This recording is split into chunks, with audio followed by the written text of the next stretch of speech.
आपके दिमाग में क्या आता है जब आप स्टार्टअप सुनते हैं? आप शायद किसी गैराज में बैठे हुए 4-5 दोस्तों के बारे में सोचते हो जो कोई नया प्रोडक्ट बना रहे हो, या फिर एक बड़ी सी एक्साइटिंग वेंचर जिससे खूब प्रॉफिट कमाने की उम्मीद हो। कुछ इसी तरह सिलिकॉन वैली में बहुत सी .com कंपनी शुरू हुई थी। शायद आपको पता हो या नहीं, मगर एप्पल कंपनी तो ऐसे ही स्टार्ट हुई थी। पर क्या आपको पता है कि किसी जानी मानी कंपनी के अंदर भी एक स्टार्टअप खोला जा सकता है? ये इन्फॉर्मेशन और ऐसी ही और भी कई इंटरेस्टिंग बातें आपको इस वीडियो से पता चलेंगी।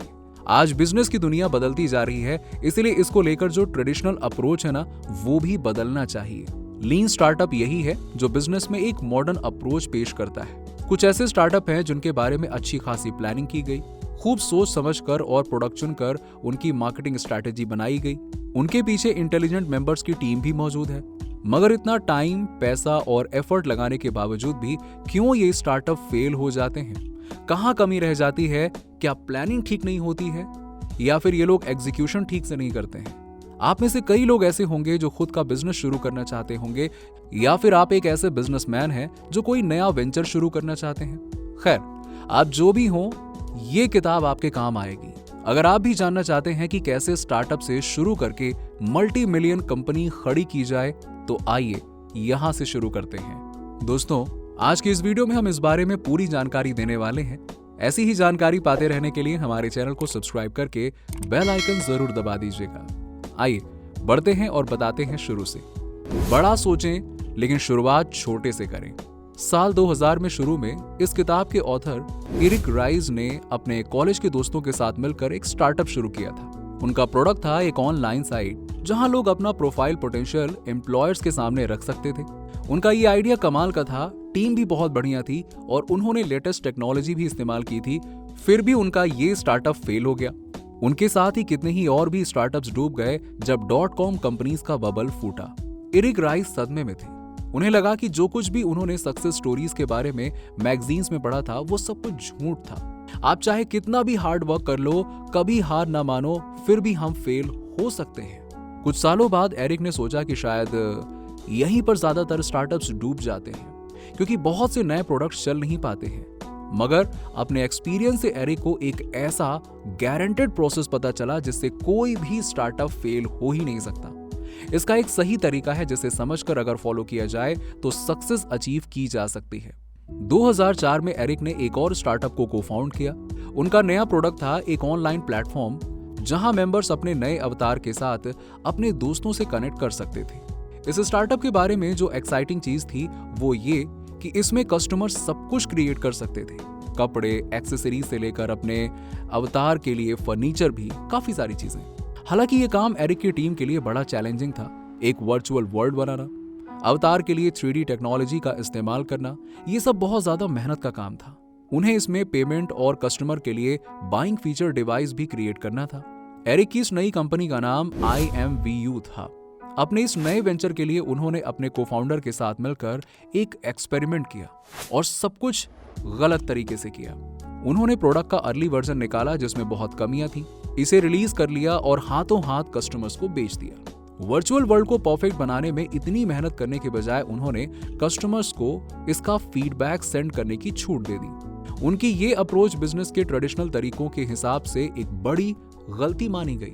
हर चीज रिलीज होने से पहले तैयार होनी चाहिए थी, स्ट्रैटेजी, प्रोडक्ट, मार्केटिंग, प्रोडक्शन, हर चीज। मगर एरिक का बिजनेस लॉन्च का तरीका मॉडर्न बिजनेस की दुनिया में एक नया ट्रेंड बन गया। बिजनेस की दुनिया के नए प्रिंसिपल के लिए यह तरीका एक बेसिस बन गया, जिसे लीन स्टार्टअप कहते हैं। लीन स्टार्ट क्या है? देखिए, लीन स्टार्टअप दरअसल एक एक्सपेरिमेंट पर बेस है। इसका मेन आइडिया है कि गलतियों से सीखा जाए। इस तरीके में आप सालों साल प्रोडक्ट को परफेक्ट बनाने में नहीं गुजारते हैं।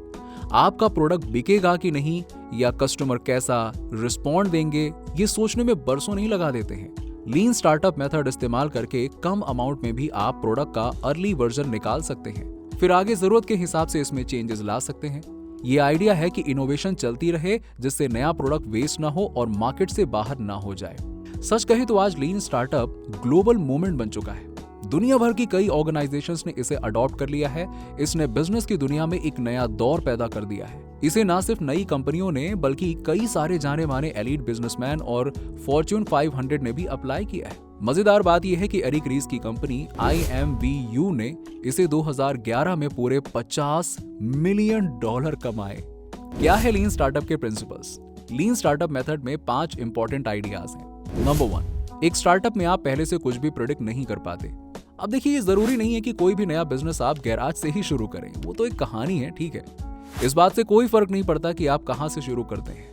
जब आपने एंटरप्रेन्योर बनने की ठान ही ली है तो शुरुआत तो करनी है। एक स्टार्टअप में पहले से आप कुछ भी प्रेडिक्ट नहीं कर पाते हैं कि कोई भी ऑर्गेनाइजेशन जो नया सर्विस या प्रोडक्ट शुरू करता है वो उसका स्टार्टअप होता है, जब उसे उसके चलने या ना चलने का कोई पक्का भरोसा नहीं होता।